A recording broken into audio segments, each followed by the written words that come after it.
Hello, जय हिंद, वंदे मातरम। स्वागत है आप सभी का आपके अपने चैनल तार्किक ज्ञान पर। फ्रेंड्स, आज हम डिस्कस करेंगे यूपी टेट 2013 पेपर फर्स्ट के बारे में।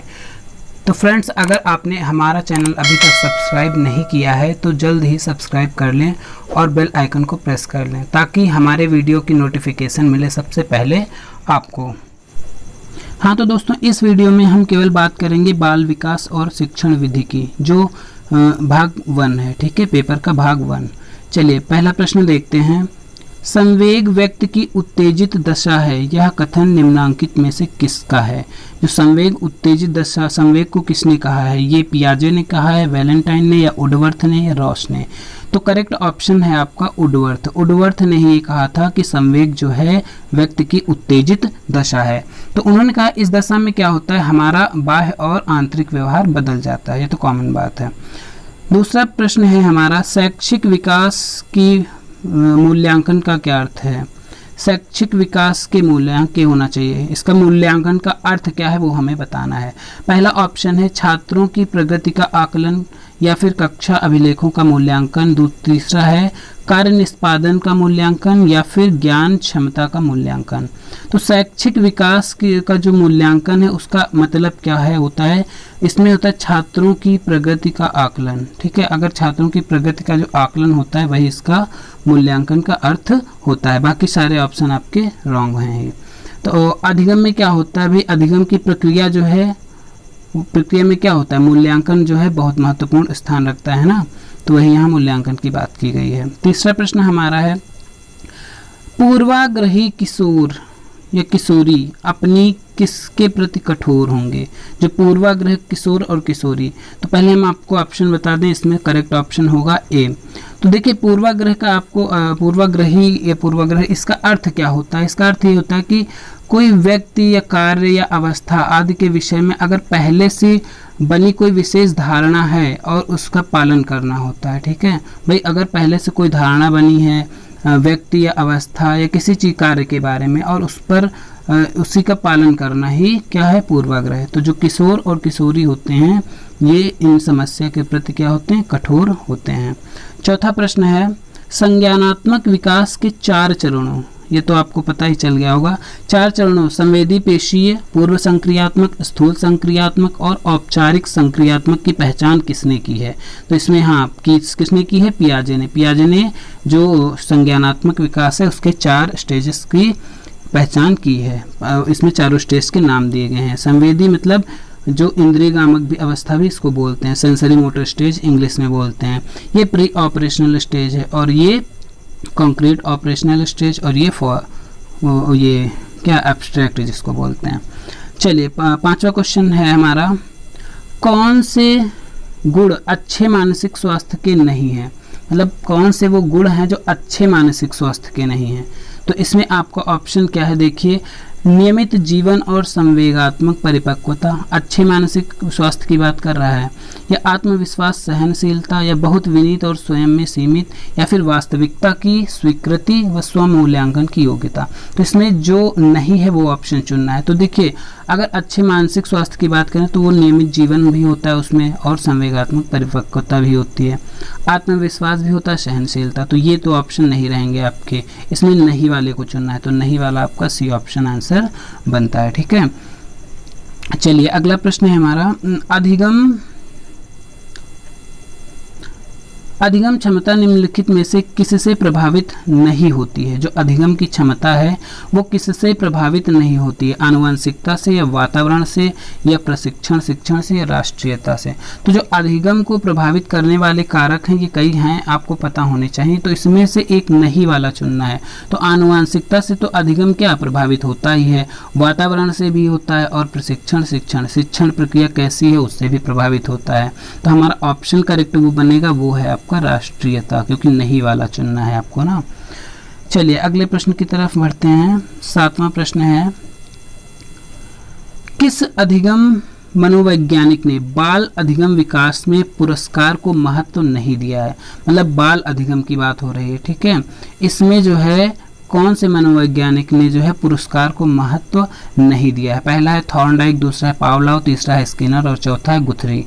तो इसमें से 3 लोगों ने जो है अधिगम में जो क्या पुरस्कार का महत्व दिया है, लेकिन एक मनोवैज्ञानिक ने उसका नाम चुनना है और वो है हमारे गुथरी। ठीक है, इन्होंने जो है अधिगम की प्रक्रिया में क्या पुरस्कार को महत्व नहीं दिया है। इन्होंने कौन सा सिद्धांत दिया था? समीपता का सिद्धांत दिया था।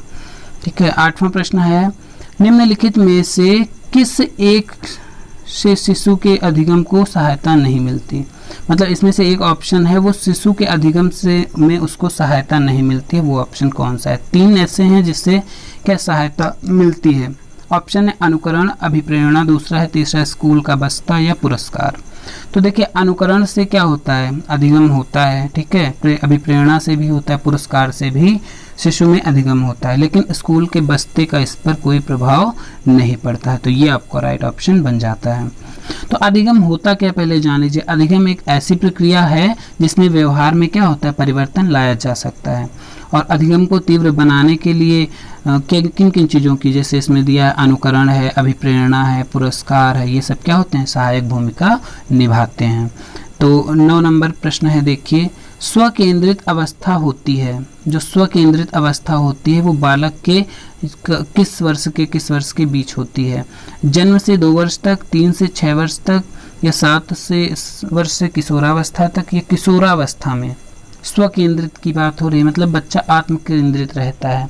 ठीक है, अपनी ही बात जो है सबको मनवाने में लगा रहता है। तो वो कौन सी अवस्था है, वो एज कौन सी है, किस साल से किस वर्ष के बीच तक? तो यहाँ पर देखिए जन्म से 2 वर्ष तक ये नहीं है, 7 से किशोरा ये भी, ये तीनों ऑप्शन आपके रॉन्ग बनते हैं और ऑप्शन आपका सही है बी वाला, 3 से 6 वर्ष तक। चलिए 10 नंबर प्रश्न देखते हैं। माँ बाप के साये से बाहर निकल अपने साथी बालकों की संगत को पसंद करना संबंधित है। ये ऑप्शन है उसके किशोरावस्था से, या फिर पूर्व किशोरावस्था से, या उत्तर बाल्यावस्था में, या शैशवावस्था से। तो इसमें से कौन सा है? तो इसमें ऑप्शन आपका सही जो है वो है बी नंबर, पूर्व किशोरावस्था से। ठीक है, इसी अवस्था में बच्चे क्या हैं? साथी के साथ ही रहना ज़्यादा पसंद करते हैं। चलिए अगला प्रश्न क्या है, 11 नंबर, सीखने का प्राथमिक मूलभूत नियम किससे संबंधित है? मतलब संबंधित है मतलब किससे संबंधित है वो आपको बताना है। जो सीखने का प्राथमिक मूलभूत नियम वो किससे संबंधित है? ये ऑप्शन है अभ्यास कार्य से, परिणाम की अपेक्षा से, या प्रशंसा से, तत्परता से। तो जो सीखने का, देखिए सीखने के 3 नियम किसने बताए हैं? थॉर्नडाइक ने। ठीक है, जो तत्परता का नियम है पहला, दूसरा प्रभाव और तीसरा अभ्यास का नियम। तो इसमें से पहला कौन सा है? वही ऑप्शन है तत्परता से, ये आपका राइट ऑप्शन होता है। इस नियम में होता क्या है? इस नियम में कार्य करने से पूर्व जो है तत्पर या तैयार किए जाने पर बल दिया जाता है। यदि हम किसी को सीखने के लिए तत्पर हैं किसी चीज़ को, तो इससे शीघ्रता से सीख सकते हैं। तो मतलब तत्पर रहना जरूरी होता है। चलिए 12 नंबर प्रश्न पर चलते हैं। मानसिक परिपक्वता की ऊंचाइयों को छूने के लिए प्रयत्नरत रहना संबंधित किससे है? किशोरावस्था से, प्रौढ़ावस्था से, पूर्व बाल्यावस्था से, या उत्तर बाल्यावस्था से? तो इसमें जो है परिपक्वता की ऊंचाइयां उससे छूने से किससे संबंधित है? वो है किशोरावस्था से। ठीक है, ये ऑप्शन आपका राइट बनता है। 13 नंबर देखिए, सीखने की प्रक्रिया को प्रभावित करने वाले कारक हैं जो सीखने को प्रभावित मतलब अधिगम को प्रभावित जो करते हैं वो कौन से हैं? अनुकरण है, अभी ऐसा क्वेश्चन ऊपर आया था ना, अनुकरण है, या प्रशंसा है, निंदा है, या प्रतियोगिता है, या सभी हैं? तो इसमें तीनों की वजह से क्या होता है? अधिगम प्रभावित होता है। तो इसमें ऑप्शन डी सही हो जाता है। ठीक है, जो अधिगम की प्रक्रिया को प्रभावित करने वाले ये तीनों कारक हैं। इसके अलावा और भी कारक हैं ना, जैसे पूर्व अधिगम होता है, आनुवंशिकता का भी प्रभाव पड़ता है, वातावरण का तो पड़ता ही है ना, प्रशंसा और निंदा का भी पड़ता है, अभिप्रेरणा, इन सब चीज़ों का पड़ता है। चलिए आगे प्रश्न है 14 नंबर, बालकों के सीखने में प्रेरणा को किस रूप में उपयोगी माना जाता है? बालकों के सीखने में जो है प्रेरणा को, ठीक है, जो मोटिवेशन होता है वो किस रूप में उपयोगी माना जाता है? ये ऑप्शन है बालक की व्यक्तिगता का आदर, पुरस्कार एवं दंड, प्रशंसा एवं भर्त्सना, या उपर्युक्त सभी। अगर बालक को सिखाना है तो उनमें से ऑप्शन कौन से ऑप्शन उपयोगी माने जाएंगे वो आपको बताना है। तो बालक की व्यक्तित्व और आदर उसका करना चाहिए, अगर उसको सीखने में जो है कैसे अधिगम में सहायता करनी है तो। दूसरा है पुरस्कार एवं दंड भी, ये भी सहायक होता है। तीसरा है प्रशंसा एवं भर्त्सना, ये भी है। इसका मतलब कौन सा आंसर राइट हो जाता है? उपर्युक्त सभी। 15 नंबर प्रश्न देखिए, कक्षा में विद्यार्थियों को अधिगम के लिए प्रेरित करने हेतु किस युक्ति का अनुप्रयोग आप नहीं करते हैं? इसमें नहीं पूछा है, ये ध्यान रखिएगा। तो ये ऑप्शन है छात्रों में स्वस्थ प्रतिस्पर्धा स्थापित करना, या फिर उन्हें आत्मगौरव की अनुभूति कराना, या उनकी अत्यधिक प्रशंसा करना, या गतिविधि आधारित शिक्षण अधिगम विधियों का अनुप्रयोग करना। तो इसमें 3 ऑप्शन जो हैं वो सही हैं, लेकिन एक नहीं वाले को चुनना है। तो इसमें आपका ऑप्शन ये बनता है, ठीक है। अगर अधिगम के लिए प्रेरित करना है तो उनकी अत्यधिक प्रशंसा करना बेकार है, क्योंकि किसी भी बालक की अगर आप पर्सनल रूप से क्या कर रहे हैं, अगर उसकी प्रशंसा कर रहे हैं तो इसका नकारात्मक प्रभाव पड़ सकता है। तो ये आपका ऑप्शन बनेगा इसमें राइट। चलिए 16 नंबर प्रश्न है, बुद्धि एवं सृजनात्मकता में किस प्रकार का सह संबंध पाया गया है? बुद्धि एवं सृजनात्मकता में धनात्मक या ऋणात्मक या शून्य या सभी? तो इसमें ऑप्शन आपका सही है धनात्मक। ओके, क्योंकि जो बुद्धि है और सृजनात्मकता है ये दोनों घटक तो अलग अलग होते हैं, फिर भी इन दोनों घटकों में क्या धनात्मक संबंध होता है, ठीक है। क्योंकि बुद्धि के स्तर में वृद्धि अगर होती है तो सृजनात्मकता में भी वृद्धि होती है, और अगर बुद्धि का स्तर घटता है तो सृजनात्मकता भी घटती जाती है, ठीक है। चलिए अगला प्रश्न देखते हैं, कक्षा में अनुशासन बनाए रखने के लिए सर्वाधिक प्रभावशाली उपाय क्या है? अगर आपको कक्षा भाई अध्यापक क्या कक्षा में पढ़ाएगा, तो अगर उसको अपना जो है अनुशासन बनाए रखना है तो उसके लिए सबसे प्रभावशाली क्या होगा? देखिए ऑप्शन, अनुशासनहीन छात्रों को कक्षा से बाहर निकाल देना, या फिर शिक्षण को रोचक एवं व्यवहारिक बनाना, या छात्रों के अभिभावकों को सूचित करना, या अनुशासनहीन छात्रों को विशिष्ट सुविधाएं प्रदान करना। तो ये तो आपको बिल्कुल रॉन्ग ही है, और कक्षा से बाहर भी नहीं निकाल, वैसे तो आप सोच रहे होंगे बाहर निकाल देना चाहिए, लेकिन नहीं, कक्षा से बाहर हम किसी भी बच्चे को निकाल नहीं सकते, ठीक है। हमें अनुशासन बनाना है, ना कि उन बच्चों को बाहर निकालना है। शिक्षण को रोचक बनाना, ये आपका ऑप्शन सही बनता है, और ये भी गलत है कि छात्रों के अभिभावकों को सूचित नहीं करेंगे, ठीक है। ये आपका करेक्ट ऑप्शन बनता है। चलिए 18 नंबर देखिए, शैशवावस्था में बच्चों के क्रियाकलाप होते हैं। जो शैशवावस्था होती है, आपको पता होगा शैशवावस्था के बर्थ से कितने 6 ईयर तक होती है ना, तो इस अवस्था में क्रियाकलाप कैसे होते हैं? मूल प्रवृत्त्यात्मक होते हैं, या फिर संरक्षित होते हैं, या फिर संज्ञानात्मक होते हैं, या फिर संवेगात्मक होते हैं। तो इसमें जो शैशवावस्था होती है उसमें क्रियाकलाप कैसे मूल प्रवृत्ति के अनुसार होते हैं, क्योंकि इसमें मूल प्रवृत्ति के अनुसार ही बच्चा व्यवहार करता है। क्योंकि जैसे मान लो उसको गुस्सा आया तो रोकर अभिव्यक्त करेगा, और अगर खुश है तो वो हंसकर अभिव्यक्त करेगा। ये मूल प्रवृत्तियां होती हैं। चलिए अगला प्रश्न है, जिन विद्यालयों में समेकित शिक्षा दी जाती है, जिन विद्यालयों में क्या समेकित शिक्षा दी जाती है, उसके शिक्षकों को किस क्षेत्र विशेष में प्रशिक्षित करना चाहिए? तो विशेष आवश्यकता वाले बच्चों की पहचान और शिक्षण, या व्याख्या विधि द्वारा शिक्षण, या क्रियात्मकता के साथ शिक्षण। अगला ऑप्शन नेक्स्ट पेज पर है। तो इसमें ऑप्शन करेक्ट जो बनता है वो आपका है ए, विशेष आवश्यकता वाले बच्चों की पहचान और शिक्षण।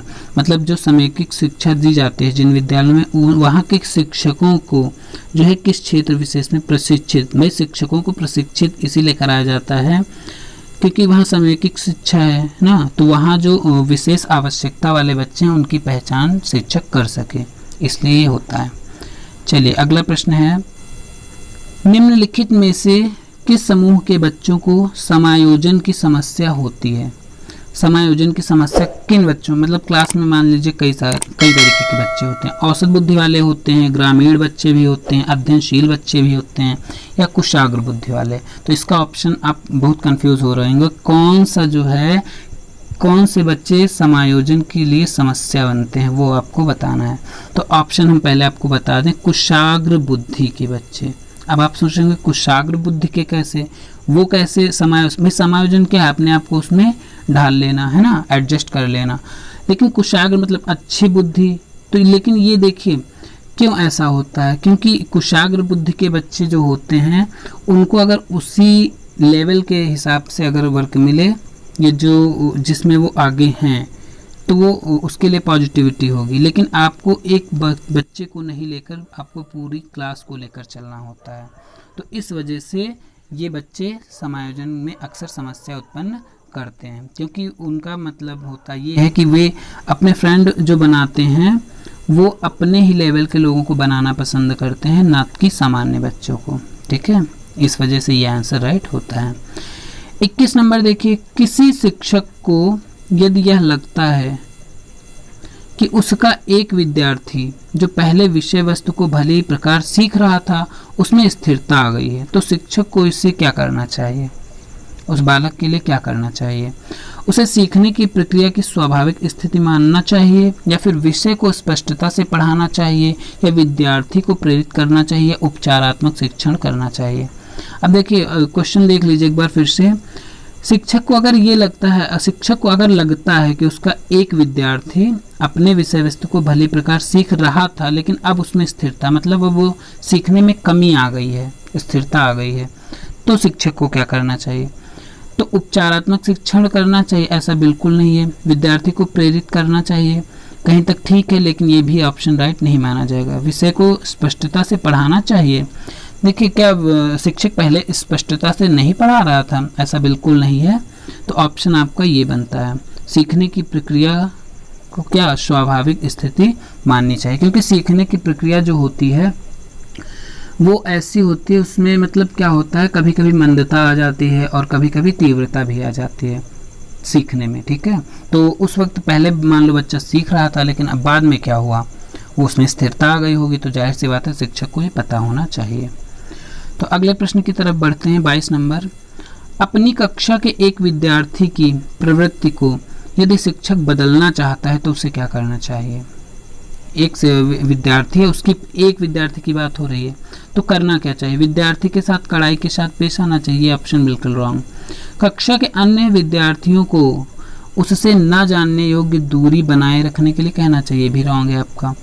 उसके समूह के सभी सदस्यों की प्रवृत्ति बदलनी होगी, या फिर विद्यार्थी को पढ़ने के लिए प्रेरित करना होगा। देखिए अगर आप खास तौर से एक बच्चे पर ध्यान देंगे, प्रेरित करेंगे, तो ये क्या होगा, ये तो आपका साइड लेने वाली बात हो गई ना।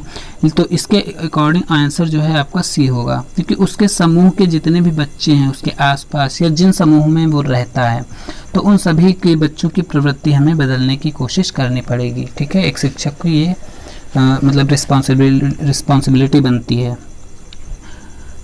क्योंकि एक बच्चे को जो अगर वो स्पेशल जो है वो देगा तो क्या वो उसमें पक्षपात माना जाएगा। चलिए अगले प्रश्न की तरफ बढ़ते हैं। विकास का वही संबंध परिपक्वता से है, जो विकास का संबंध परिपक्वता से है, तो उद्दीपन का संबंध उसी तरह किससे है? परिवर्तन से, या प्रतिक्रिया से, प्रयास से, या परिणाम से? तो इसमें आपका करेक्ट ऑप्शन बनता है प्रतिक्रिया से। ठीक है, क्योंकि जो विकास का संबंध परिपक्वता, भाई विकास क्या है, विकास क्रमिक रूप से होता है ना, और जैसे जैसे व्यक्ति का विकास होता जाता है वैसे वैसे उसमें क्या परिपक्वता भी आती जाती है। और वैसे उसी प्रकार जैसे विकास का परिपक्वता के साथ संबंध हुआ, सेम वैसे ही उद्दीपन का संबंध प्रतिक्रिया से होगा, क्योंकि बिना उद्दीपन के प्रतिक्रिया क्या होती है, वो हो ही नहीं सकती है। चलिए अगला प्रश्न है हमारा, पियाजे मुख्यतः डैश के क्षेत्र में योगदान के लिए जाने जाते हैं। तो पियाजे भाषा विकास, मुख्यतः लिखा है, मुख्यतः ज्ञानात्मक विकास, नैतिक विकास, या सामाजिक विकास? तो इनका ऑप्शन जो होगा वो ज्ञानात्मक विकास या संज्ञानात्मक विकास भी इसको बोलते हैं। वैसे उन्होंने अपना योगदान भाषा विकास में भी दिया है ना, तो लेकिन मुख्यता की बात हो रही है, तो ये ऑप्शन आपका राइट होगा। नेक्स्ट है क्वेश्चन 25, जब कभी दो या अधिक व्यक्ति एक साथ मिलते हैं और एक दूसरे को प्रभावित भी करते हैं तो वे एक सामाजिक समूह का निर्माण करते हैं। तो यह कथन सत्य है या असत्य है? या देखिए ऑप्शन क्या है, आंशिक रूप से सत्य है या कदाचित सत्य है या असत्य है? तो यह कथन पूर्णतः क्या है? सत्य है। चलिए अगला प्रश्न है 26 नंबर। शिक्षण प्रक्रिया में निम्नलिखित में से किसका भली प्रकार ध्यान रखना चाहिए? भाई शिक्षण के प्रोसेस में जो है कौन सी प्रक्रिया का भली भांति ध्यान रखना चाहिए? ऑप्शन देख लीजिए।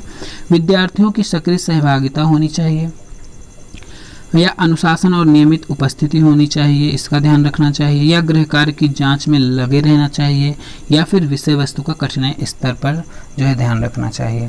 तो इसमें एक सफल शिक्षक और जो सफल शिक्षण वो होता है जिसमें विद्यार्थियों की सक्रिय सहभागिता हो, मतलब विद्यार्थी क्या हो, बीच बीच में अपनी भी बात रखें, अपने विचार रखें और आपस में डिस्कस करें, ये है सफल शिक्षण। ठीक है, तो ये ऑप्शन आपका राइट बनता है। चलिए 27 क्वेश्चन आपका है, निम्नलिखित व्यक्तियों में से कौन अपने बच्चों को आंतरिक प्रेरणा दे रहा है? कौन जो है आंतरिक प्रेरणा दे रहा है, वो ऑप्शन चुनना है। पहला ऑप्शन है आंतरिक प्रेरणा। देखिए अभिप्रेरणा दो प्रकार की होती है, एक आंतरिक और एक बाह्य, तो आंतरिक चुनना है। फादर रॉबर्ट अपनी कक्षा के उन बच्चों को चॉकलेट देते हैं जो व्यवहार में जो अच्छा व्यवहार करते हैं। या फिर बी ऑप्शन है, अगली कक्षा में कक्षोन्नति पाने पर नंद कुमार अपने पुत्र को कहानी की पुस्तकें देता है।